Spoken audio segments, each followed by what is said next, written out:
Hello, it's nice to meet you, and welcome to Show Me the Money 2, or How to Move Money with Your Carbon Calculator panel discussion. My name is Al Benedict, and I'm the director of the Shared Usability Center's Online Learning Center and also accessibility programs within the organization. For the benefit of our visually impaired participants, let me describe how I appear on the screen. I'm a white male, black hair. I'm wearing a purple and plaid shirt, and I'm also wearing black glasses. Our transportation systems are driving the climate crisis. We need to reverse this and make sure our transportation projects and programs contribute to bending the carbon curve. Enter carbon calculators. How do we use them to guide project design and planning, set goals, and measure impacts? Well, today we are going to dig into this topic. It is my pleasure to introduce the panel. Andrew Salzberg is an independent climate technology consultant, and he leads the public policy at Transit, the largest public transportation app in North America. Julia Kumari Drapkin is the CEO and founder of ISeeChange, a climate tech platform that connects local leaders, engineers, utilities, and researchers to co-design solutions directly with the public. And Gina Filosa is a senior policy analyst at the U.S. Department of Transportation Volpe Center. She leads technical research and program evaluations focused on climate change mitigation and environmental stewardship. A couple of housekeeping items. Please remember to use the Q&A to submit questions, and you can turn on and off the live transcripts at the bottom of the feed loop window. With that, I'm going to start things off with the first question and then turn off my camera and sit back and enjoy this discussion. I'll just throw this out there, and maybe Julia, if you want to maybe kick things off. How do you use carbon calculators in your work, and what role do you see them playing to help mitigate climate change? Oh, that's a great question to throw at me. So, ISeeChange is kind of designed to work looking at how we can add value to modeled data. So carbon calculators are based on modeled inputs. They are best guesses. And we find this process, whether it's with carbon, whether it's with hydrology, whether it's with heat, that, they are a great place to start. But when we bring people into the process to validate them and their assumptions, we can get much more efficient and effective on co-designing solutions. So I think in terms of how we directly use them, we are actually kind of adjacent to the space and providing a different form of data to co-design new transit systems, or to do climate action planning, or a lot of adaptation, and use kind of adaptation as an argument for reinventing our transit system for the climate crisis. But I will throw to Andrew and his carbon calculator inventions, if you will. Sure. Thanks, Julia. Yeah, so I have been working in a bunch of capacities, but I was lucky last year to have a year off from having a real boss, and I got a fellowship that I got to do at Harvard for the year, and that let me do a wide variety of things. And my real focus was how we figure out how to decarbonize mobility, which is why we're all here, which is great to have this conversation. And I think one of the ways that I found, a really, really basic model, and I would stress this is really just a spreadsheet. We can talk about the benefits and the pros and cons of simplicity versus, more authoritative modeling. But the work that I was doing is primarily educational and workshop driven to sort of get people thinking about the set of solutions that are going to actually get us to, zero emission or close to a transportation. And for me, the context there was, I think I've been taking a lot of optimism over the last couple of years from the growing political pressure to move quicker on emissions across public and private actors of all kinds. And I think that opens up the space for carbon calculators to be more relevant. Because I think if, 10 years ago, if you'd said, here's a really radical calculator that's going to show you how to get to zero emissions, there might not have been the political willingness to actually want to get there. But now I think we actually have a lot of people who want us to take action and are looking for a set of solutions. So I find that carbon calculators now can be more relevant maybe than ever before, because people genuinely, in some cases, have the political will for real reductions, but don't necessarily know what's going to work. So I have found it useful to have I would say a pretty simple but user-friendly tool for those, at least of us who like spreadsheets, which I think is far from everybody, but in the sort of wonky end of the spectrum, that's a lot of people, to sort of tool around with, and I took Boston as my example because it happened to be where I was. It was very useful to sort of be able to compare the relative emissions impact at a high level of, doubling the share of bike riders versus, electrifying long distance commutes. How can we get a sense of the relative impact of those things? Again, in a pretty simple way, but I think it opened up a lot of space for conversation And one of the things that I really found important was getting people to sort of get beyond their predetermined favorite solution and sort of see what moves the needles most. So that's kind of how I've really enjoyed using calculators and the one that we built. But Gina, I'd love to hear more about what you're up to at Volpe. Sure. So I can talk about a calculator we built in collaboration with the Federal Transit Administration. The calculator we developed is called the Transit Greenhouse Gas Emissions Estimator.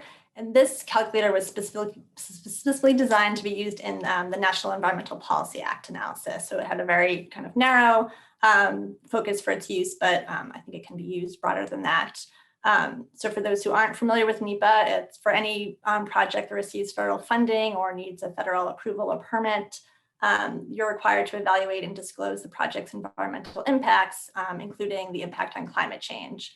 So what the emissions estimator is, it's also a spreadsheet tool and was hopefully designed to be fairly easy to use. So it provides a simple way for a project sponsor to enter some basic information about a project, and then it will quantify the greenhouse gas emissions from that project, both on an annual basis and then over the service life of the project. It also looks at emissions across different phases. So it looks at construction, maintenance, and operations, and then minus any displaced emissions that the project generates by taking single occupancy vehicles off the road. So this calculator, again, is used for NEPA to help evaluate different transit modes and different type of alternatives. But I think it's also useful because it shows where a project's the greatest emissions, like what phase the greatest emissions are associated with, and then hopefully the project sponsors can design mitigation strategies to offset those emissions. And it also shows, you can play around in the tool how different operational characteristics or design characteristics, how tweaking things can, what's the change on the emissions outputs. You can look at different fuel mixes or electricity sources and see how that would change. But I think another interesting thing it does is it shows that transit, by itself, a transit project by itself is not a mitigation strategy, particularly for projects that have a lot of those upfront construction emissions. So things like, light rail or subways, those are very carbon intensive to build the subway. So they really need to have the displaced VMT. It's really needs to be taking a lot of vehicles off the road in order to generate those benefits in the long run. And so I think Andrew talking about challenging assumptions when we built this tool, and it was part of a broader analysis of emissions from transit. Some of us went into the project thinking, well, transit's always going to show it's great, and that isn't always the case. So it helped to kind of to think about transit in a different light and what needs to be happening to make sure transit projects are actual have real greenhouse gas benefits. Can I just on a follow up on that? I feel like there's a long history of modelers who come back with answers that people don't like being asked to change the model rather than change the project. So when you say things like, well, upfront emissions can make a big difference, or you get results back that maybe don't look the way people thought originally, what's been the reaction as you kind of work through that process? Yeah, I think in the, one of the big in our methodology was, do we consider life cycle emissions, or should we only be looking at, the tailpipe emissions? And, my team was really advocating that we need to be thinking holistically about these projects, especially for the NEPA, disclosure. We, a project, without that project, these emissions wouldn't be happening from construction. But I think, even it's shown that even projects that do have high upfront emissions, if they're, the subways in a city that's displacing a lot of emissions still do have benefits. I think one thing interesting would be, our tool only looks at different transit modes. It doesn't compare against, a highway project. And so it would be interesting to be able to, when you're looking at, alternatives, looking at a transit alternative versus a highway, that's not something that can be done in our tool.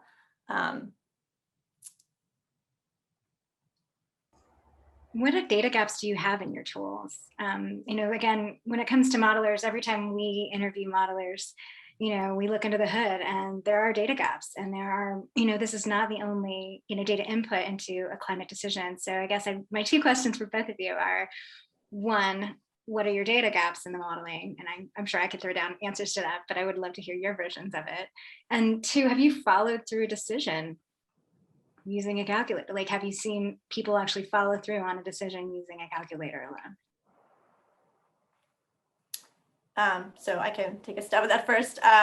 Data gap. So we relied on a lot of existing data. We didn't do too much new analysis. So, one thing our calculator doesn't include is the emissions from the vehicle, manufacturing the vehicle themselves. There just wasn't a lot of data to pull from. So that is a big gap. And it's based on, certain projects that we have data for construction. So it's not, who knows what the suite of projects those were. So there's all these assumptions, kind of, because our assumptions are built in, and we don't necessarily know, I guess, how off those are for certain projects and for certain agencies. Our tool, we do enable agencies to customize it, so they could enter their own data if they have it. So that's how we kind of hope to get around that, is making a tool that was easy enough for people who don't want to do their own data collection, but those who do or have the expertise to do it can fine tune the data. And unfortunately, I don't have examples of folks who have used the tool. This tool is something we did create in 2016, but it kind of wasn't used for many years. And then we just put out a new version of the tool this April. So it's updated, and now we do expect agencies to be looking at greenhouse gas emissions in NEPA. So we do expect it to be used. So hopefully we have some good use cases to talk about in the future. Gina, I like how you very delicately didn't say why it might not have been used between 2016 and 2020, but we'll let the audience figure that out. I just put a link to a version of this very basic spreadsheet I've been using. And like I mentioned, I put this together last year, mostly for kind of academic and workshop purposes. So it hasn't led to anybody, building something differently yet. And I think the point has been, at least for me, the short-term outcomes have been, do we have different kinds of conversations around this issue? And, on that, fairly limited metric, I would say definitely, even in the context of people who, I did this with students. I took out the link, but I could share it. I asked people to do their math and get to a reduction that we asked them to do, and then take a shot of what their answer was, like a screenshot, and put it in a slide deck, and then get up for a minute or two and present it to people. So you end up having, 20 different groups kind of presenting their vision of how they're going to cut emissions by, 80%. And in that context, people come in saying, well, I'm a real bike guy, so I thought I would just do all bikes, and I realized that wouldn't work, or it would only get me 20% of the answer, and I had to do X, Y, Z. So I think, that's kind of been the frame for me, is just to try and have as much transparency so people can ask some questions about this. In terms of data gaps, yeah, there's lots of data gaps. I mean, one of the things that I put in here, was just quantifying, modes of transport by mile traveled is not how we often think about transportation planning. A lot of transportation planning at the federal level, and Gina knows way more than me, but comes out of a sort of congestion and AM peak hour is sort of the main thing. And how do we, think about travel time differences? But for emissions, every mile matters, whether it's on Sunday afternoon or, Monday morning, because essentially, if you drive a car, you emit CO2, whether it causes congestion or not. So I think a lot of times some of our tools are geared towards kind of congestion management and more rush hour than where emissions really want to think about the whole thing comprehensively. And so, whereas the work trips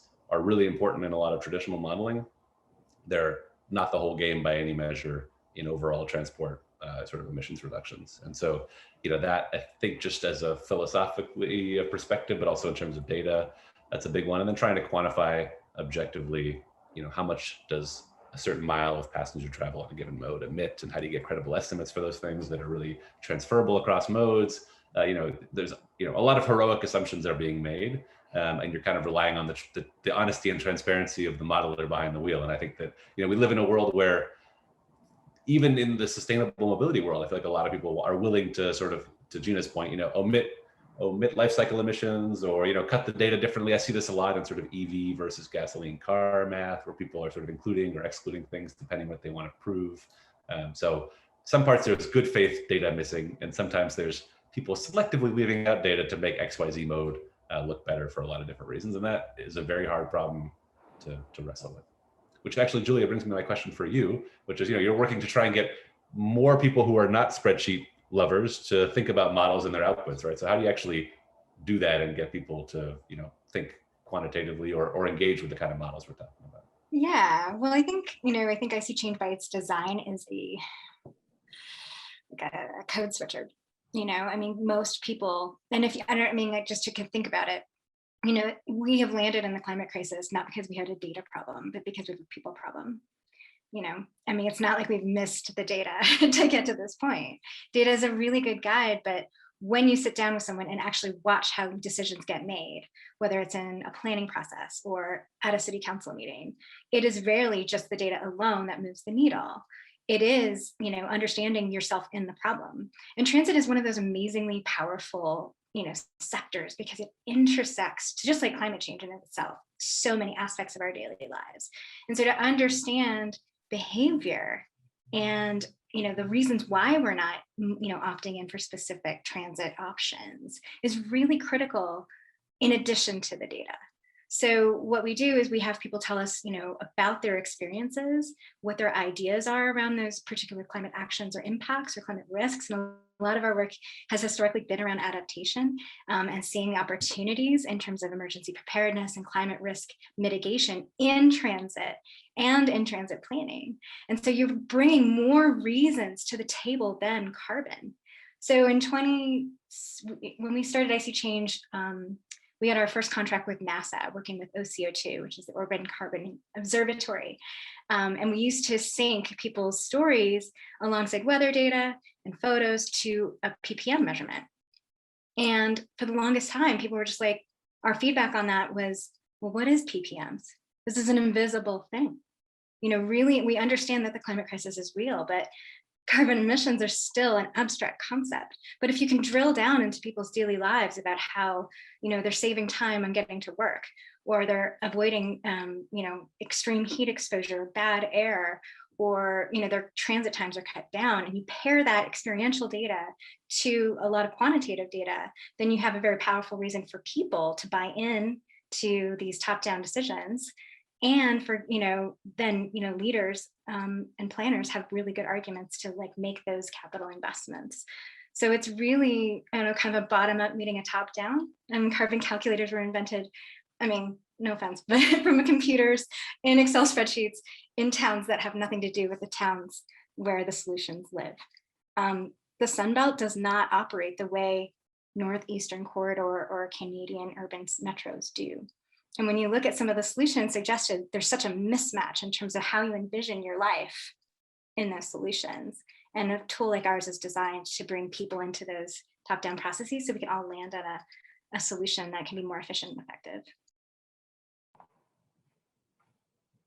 But anyway, but one of the things I love, and I will say this to both of you too, about ISeeChange is that we're constantly surprised by what people are telling us and what we're learning about how climate impacts or climate solutions can work in really local levels. And that is like one of my greatest joys.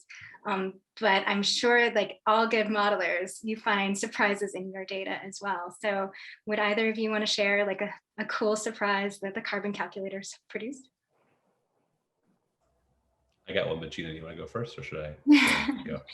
Yeah, I was just saying, I think again, like we said, like we thought transit was always going to look better than maybe we found out that it looked in the absence of some of these other benefits it generates.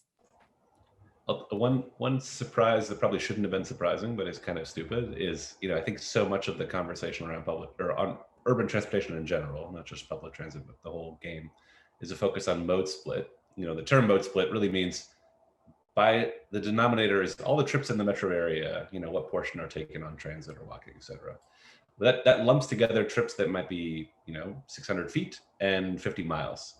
And we sort of think about them in the same game. And from an emissions perspective, it's a very obvious thing, but it bears saying, is like a 3-mile trip in a car is bad, but a 30-mile trip in a car is 10 times worse from an energy perspective, you know, more or less, maybe not exactly, but give or take. And, you know, a lot of the positive, uplifting messaging about things like micromobility, right? Small electric scooters. You know, a lot of the starting points for almost any deck you're going to read from Lime Bike or Bird, who I like if they're on the call, you know, it says half of trips in the US are less than 3 miles or something like that, give or take. You know, a significant portion of all the travel is very small. And that's taken as like, we can conquer that stuff with alternatives to the car. And I think that is true. I think those are obviously the most susceptible probably to things like a, you know, smaller scooter or bike, et cetera. But from an energy perspective, the sad fact is like the emissions and the energy consumption is dominated by really long trips. So even if, one of the, I would say, sadly surprising thing people do is, I have in my little spreadsheet, which I put in the notes here, trips broken out by distance from the National Household Travel Survey.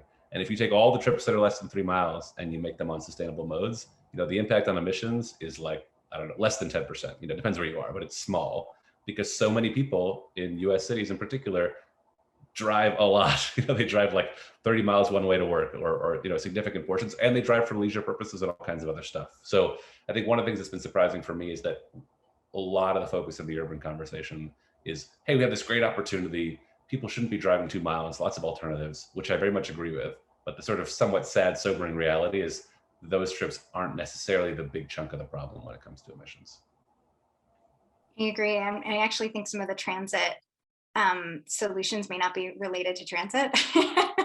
I think about my childhood in the Sun Belt in Florida and how we would drive to school or drive to work or whatnot and drive to parks. And so some of the things that, been interesting to see on the ISeeChange platform when we do some climate action planning work is people saying, you know what, if I didn't have to leave my neighborhood because I had a really good park or I had a really good school, I wouldn't have to drive that far.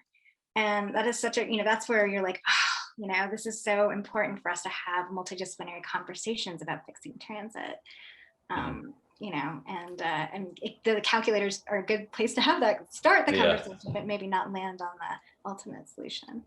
You're reminding me of the other big sort of, not clear what the total evidence balance is, but surprise that's been happening in COVID is obviously all of us are working remotely more than we ever did before.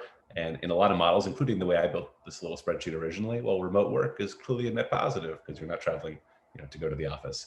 But there's a lot of emerging evidence that maybe not, maybe if you stay home and you happen to live in a suburban area, you're inclined to go drive to meet your friend for lunch at the mall, or you pick up your commute travel goes down, but other travel goes up. And I think, and I think the evidence is probably, from what I've seen, tilting that way. Maybe Gina, you have other, the actual empirical evidence of what happens in the real world, which may be counterintuitive to what you'd expect. And also it can be frustrating to say, oh, this is supposed to be a tool in our toolkit to sort of reduce demand. And it can be, certainly from a congestion perspective, but maybe not as much from an emissions perspective. And I think sometimes, if we build these tools to tell us things that make our problem harder, it's not the easiest message to take back to people who are trying to use them for decision making.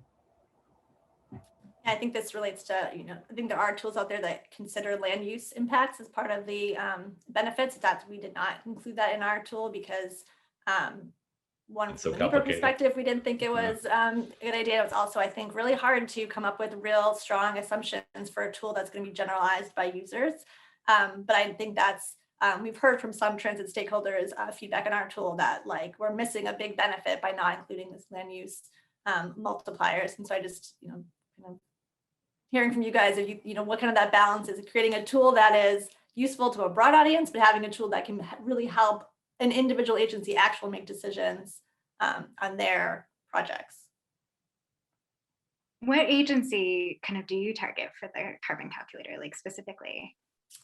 So it's any agency that's doing a NEPA document. So it could be a large transit agency like, the MBTA, or it could be a county that's getting, a new buses and doing it. So it's very broad. And you haven't sat with them and watched them use the tool and done all the... We haven't, but we are, as our part of our version 3, we're hoping to get some focus groups and talk to actual users. I highly recommend that. Also, we've been doing some climate action planning or kind of, work with some really great companies in Canada, actually, just to throw to Andrew's home location there. And they're using, kind of they're modeling carbon emissions, not in Excel, they're actually using spatial analysis and getting really interesting results. And then we're working with them as kind of a parallel data product. But have you considered using that kind of a more of a spatial analysis around carbon calculating? I guess that would be land use a little bit, but maybe take it up a notch.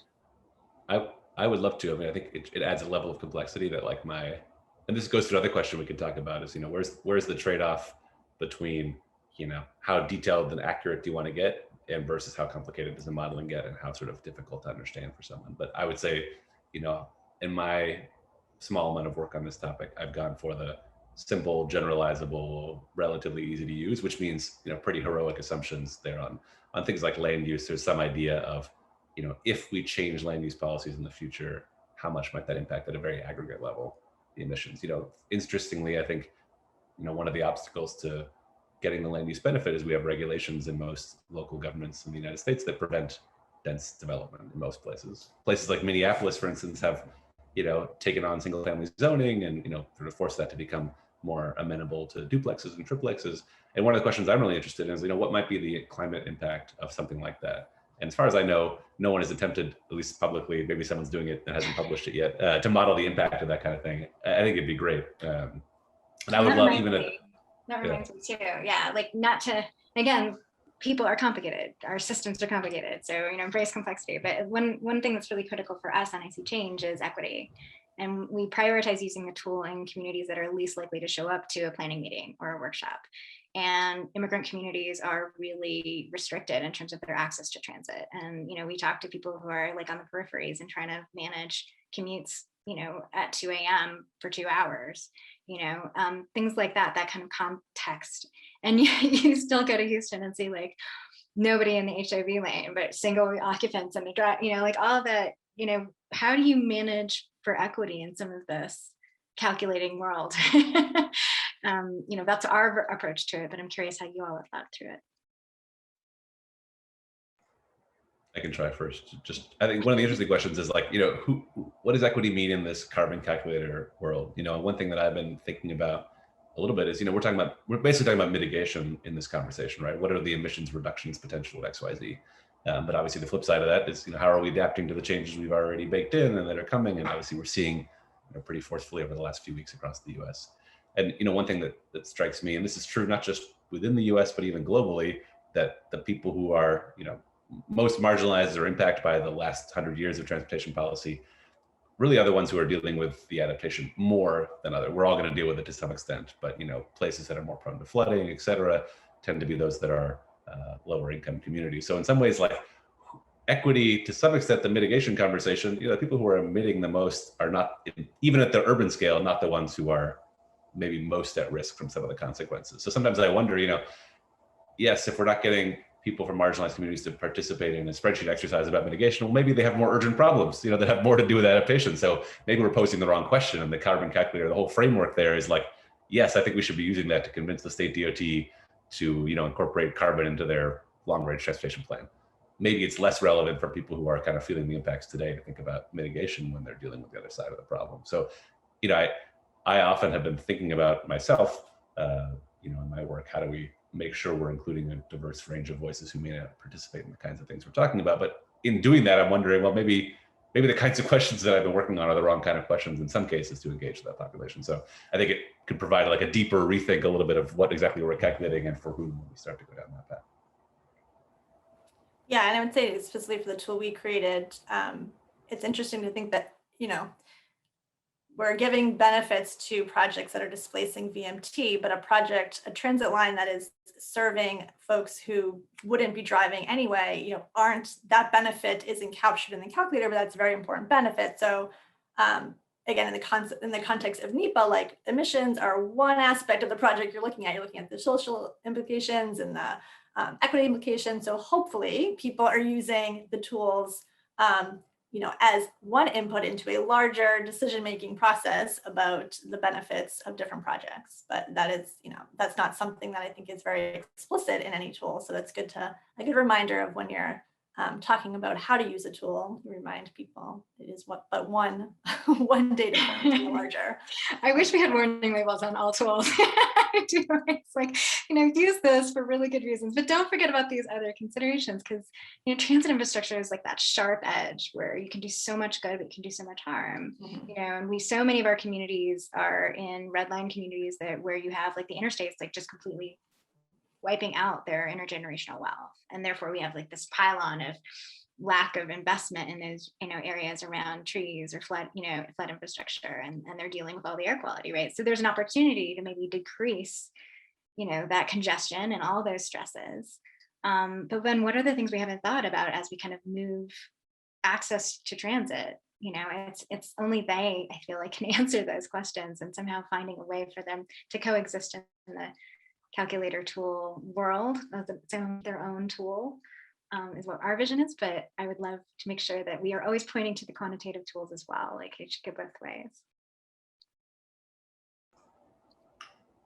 Gina, I had a question for you because you mentioned up front, you're only evaluating transit against transit alternatives, and you're doing your best to incorporate all the impacts as widely as you can. And this is not just that specific project, but in general, how do you think about the fact that maybe the sort of good faith actors in this space might do their best to incorporate all the emissions impacts, and so in so doing sort of make themselves look worse than somebody who's like, maybe, let's say hypothetically, selling tubes with cars running in them that are electric, making an easier pitch. Like, do we handicap ourselves by being the most honest we can be when we're fighting for the right change? Yeah, I think that's definitely a risk and a good point. I see situations where you're using different calculators to kind of do this comparison, and as you talked about, every calculator includes its own set of assumptions and its own set of data, and I don't know that all of those assumptions are always very well are very transparent to the user. And so I think when you are designing a calculator, we tried very hard, and I hope this is true in our data and our user guide, is that we were very clear about what assumptions we used and what data is missing. So I think for folks who are using different calculators, just to make sure you are comparing apples to apples, because there might be a calculator that doesn't include something, and if you're not aware of that, you're making one mode or one alternative look very different.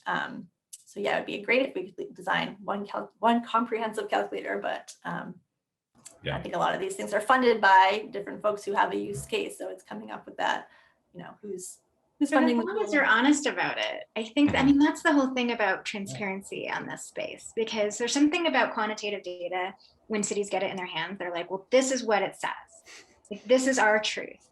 And, the engineers did it for us. And so this has happened to us in like 3 or 4 modeling scenarios for different climate impacts. And then we go and talk to the modeler, and they're like, you know what, that model was never designed to use project for that purpose, at that granularity. And we're like, that's why it doesn't match community experience. And so it's so important to like make sure that you label your stuff with regards to data inputs, use cases. I mean, people just, there's something about the way we've evolved to this moment in time where we've decided that math is the absolute truth. And even if it's, contrary to my lived experience, and we've seen projects fail because of that mismatch. Yeah. And I just want everyone to kind of, label your stuff as transparently as possible. And I think that's one of the things we talked about is like, what's the benefit of going very deep and, fully modeling all the impacts, but maybe having a hard time being fully transparent about how that happens because there's so much happening inside, versus something that's, more basic and makes a lot more assumptions, but you can go to a tab on a spreadsheet and it says, we assume that, emissions from public transport are X per mile, and you can change that, and it's sort of like, some of the times I think the simplicity and basicness of a thing can be paired with transparency. It's not the only answer, and I think different models suit different circumstances, but I agree, in some ways the simpler it is, the more potential that more people can poke at the guts of the thing. And not, there's a long history of transportation black boxes leading to some pretty bad outcomes that people sort of said, well, the engineers told us we had to put this highway through your neighborhood. So, there's lots of things that go into that. But I think that the inability for people to open it up and criticize the assumptions, in some cases that's deliberate. If you're a modeler, you might not want someone picking through your assumptions because you don't like that. So maybe it's if you're hiring consulting firms, maybe it's a good basis to discriminate from people and say, actually, I want someone who's really giving us something we can really, really poke around and look at the full guts of what you're assuming. Because I agree. I mean, models are only good as the assumptions, and if you can't look at the assumptions, who knows what's happening on the other side. I think we just need modeling AI ML 101 for most folks, because it's so important, because those are the things that are going to be, governing a lot of decision making. And, when again, this is my job, is to go poke holes in it and bring community knowledge into it. So I do think it's important. Yeah, I think I got a question about spatial analysis with regards to carbon. And again, I throw to Andrew and Gina as experts in carbon calculators. But my experience and what I know from the work of our partners is that a lot of carbon calculating is happening in an Excel spreadsheet, that's the go-to like bones of a carbon model, and it's mathematical, and it's not really rooted in geospatial environments. Is that a fair description of what kind of like the next generation version of carbon modeling looks like? Yeah, I can get my answer. I'm sure Gina has a take too. But yeah, in some ways, all the transport models have to sort of treat spatial qualities by aggregating a little bit. Traditionally we sort of bundled up different parts of the city into little zones, and then trips go from zone to zone. And that's a way to think about, well, if I put a new transit line in this specific location, it obviously impacts someone who travels along that corridor much more than it's going to impact someone who has, travels nowhere near that. And so like the spreadsheet model that I did, which is like a super aggregate and just says, here are all the trips in the Boston metro area.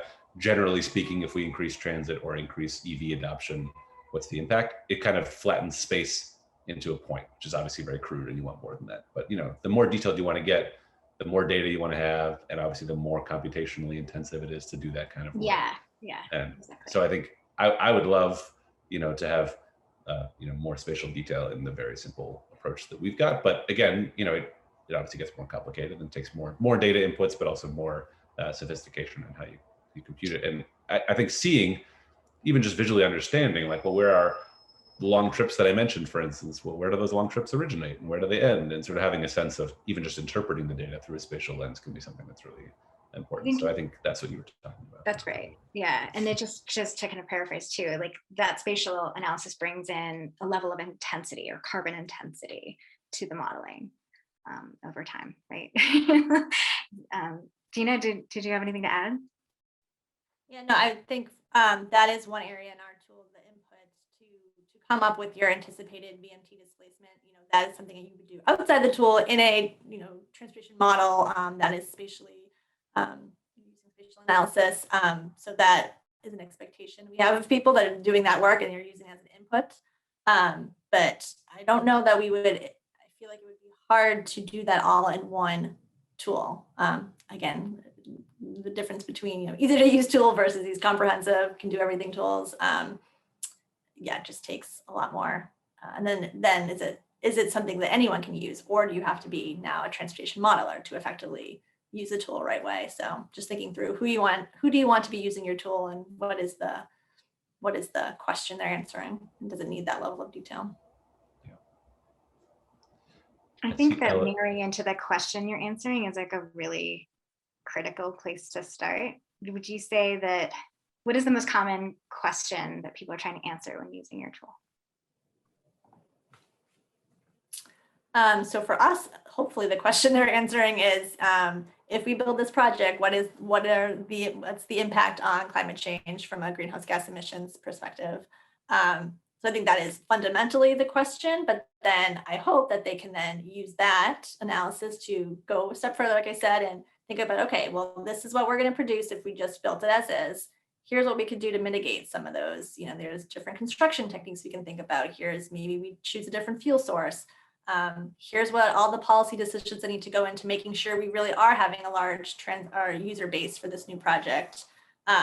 So those aren't answers. Those are things that I would hope that people would follow through on, but that's not the one simple question it's designed to use. Andrew? I was going to pull up Ellen's questions. We got a couple questions in the Q&A. If that makes sense. Totally. Go for it.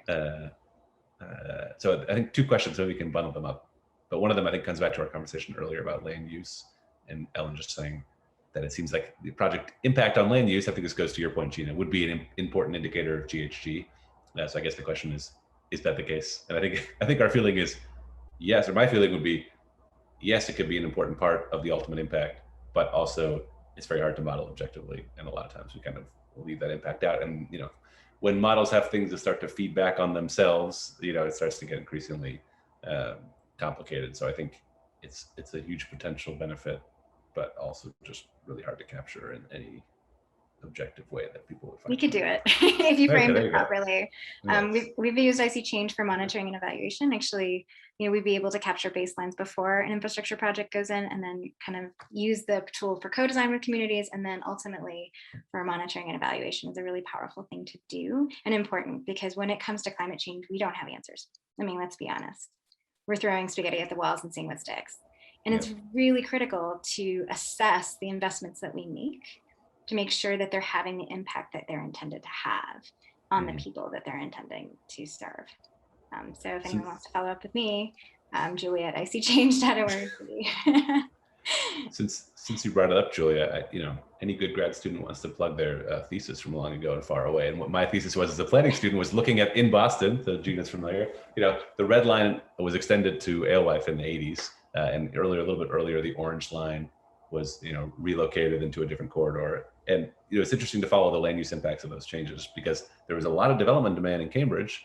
And if people in Cambridge on the call want to get offended by this, the reality is they did everything they could to stop it, including explicitly sort of granting people, we'll downzone around new subway stations so that you'll allow us to build a subway station there. So while I think there's a lot of potential for impact, I think there really is a very strong political opposition that may be hard to capture in a model that, yes, I think a lot of people would like to live next to a new subway infrastructure. Whether they're allowed to or not is a different question. So for all the talk of TOD, which in many places is a real thing, I would say the overriding planning practice in North America is, preventing us honestly from taking advantage of some of the potential. Well, I would just even add to that though, unless you're one of the people who lives in a neighborhood who you want to protect your, not be priced out by gentrification of a subway station coming to your neighborhood. I mean, that's very real. And figuring that out before you go ahead and throw down that awesome opportunity is really important too. Yeah. And those are some of the ways why. Sorry, go ahead. Those are some of the reasons why I kind of argued against putting land use benefits in our tool, because they were either the timeline was so far away from when those benefits would be that it wasn't really a good thing to think about for NEPA analysis, but also it seemed so theoretical that it was hard to really give benefits to the project being built today.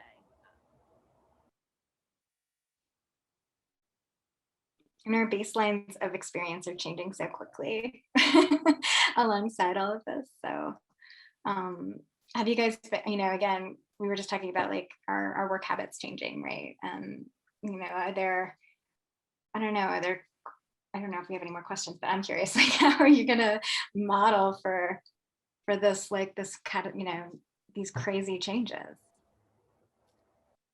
Yeah, so some of the data we use to come up with our emission factors, we're looking at, ridership levels and, things on your typical line. And so when we do our next version, we're like, okay, we're going to have to maybe carve out the COVID year because we don't want that, how does that play into data? So I think it's, something we're going to have to just be mindful of in the future. And when thinking about using different data from this year or the past year. I'll pick a good example, Julia, of radical change. I think when you said that, we're probably thinking about impacts of climate change that are hitting us. But the other radical thing that's happening, which I write about in the newsletter that I'm shamelessly plugging in the Q&A, is what's happening which is what's happening in electric grids and the kind of change in renewable energy. So I do think a lot of the modeling we do, you have an input. One of those little squares in the spreadsheet you assume is, what's the energy intensity or the carbon intensity of electricity? And that's actually a place we can get a lot of positive impacts in transportation because that's getting better and better. And that makes all kinds of things that are electric, including trolley buses in Boston, but also shared scooters or cars have a lot more potential impact. So one of the things I think that the model is going to change a lot is how good and positive our electric grid is, which is a uplifting note we can draw from in transportation.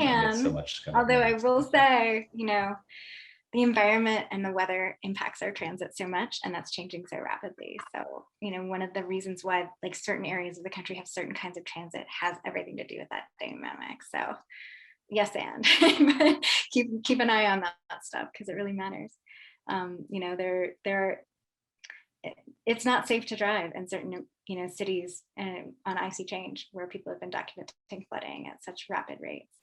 And same with the subway system in New York City this last week. Is that a viable system if that ecoregion is changing and the precipitation rates are changing too? Well, I'd like to thank everyone. I don't want to leave on that note, but maybe it's a good note. That's a good note to leave on. I just want people to consider the right thing. There's a lot of work cut out ahead of us. But this is a really good discussion, and it's interesting to see the role calculators play, and sometimes they're the unintended impacts that we need to be aware of. I will shameless plug, we have a calculator ourselves. So if you go to learn.sharedusabilitycenter.org, it's an aspirational tool, but to really allow cities to look at and understand sort of the magnitude that it takes for shareability to really move the needle. And please visit it. And if you have any questions, please reach out. But thank you again. And are there any closing words? Yeah, sure. Transit designers are the most, this is one of the most powerful tools that we have for managing the climate crisis and improving people's lives. So use as much data as you possibly can to make the right decision. It's an awesome opportunity. Yeah, that's great. Well, thank you so much.